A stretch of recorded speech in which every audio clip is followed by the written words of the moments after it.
জীবনে শীতের মৌসুম এলেই গ্রাম বাংলার সামাজিক ধর্মীয় পরিবেশে নতুন প্রাণের সঞ্চার হয়।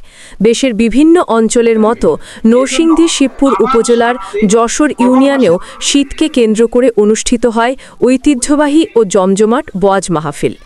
গ্রামের মানুষজন একত্রিত হয়ে ধর্মীয় আলোচনার মাধ্যমে আত্মিক উন্নয়নের পথ খোঁজেন। আনন্দ, ভ্রাতৃত্ববোধ ও ইসলামী শিক্ষার বার্তা ছড়িয়ে পড়ে প্রতিটি গ্রামে। তারই ধারাবাহিকতায় সম্প্রতি যশোর ইউনিয়নে এক বর্ণাঢ্য ওয়াজ মাহফিলের আয়োজন করা হয়। পুরো এলাকা জুড়ে ছিল উৎসবমুখর পরিবেশ। গ্রামগঞ্জের সর্বস্তরের মুসল্লি ও ধর্মপ্রাণ মানুষের উপস্থিতিতে মাহফিল প্রাঙ্গণ ছিল লোকে পরিপূর্ণ।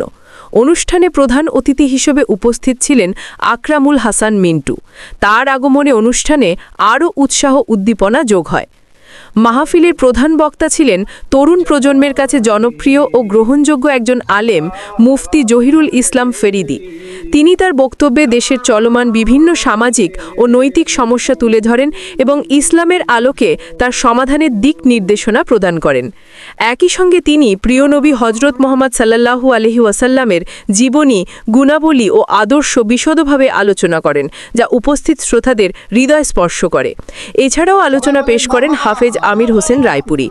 মাহফিলে আরও উপস্থিত ছিলেন এলাকার সুপরিচিত আলেম মাওলানা মুফতি শামসুল আলম এবং অত্র অঞ্চলের সুনামধন্য ইসলামী ব্যক্তিত্ব মাওলানা রাসেল আহমেদ আজিজি আল কাদরি।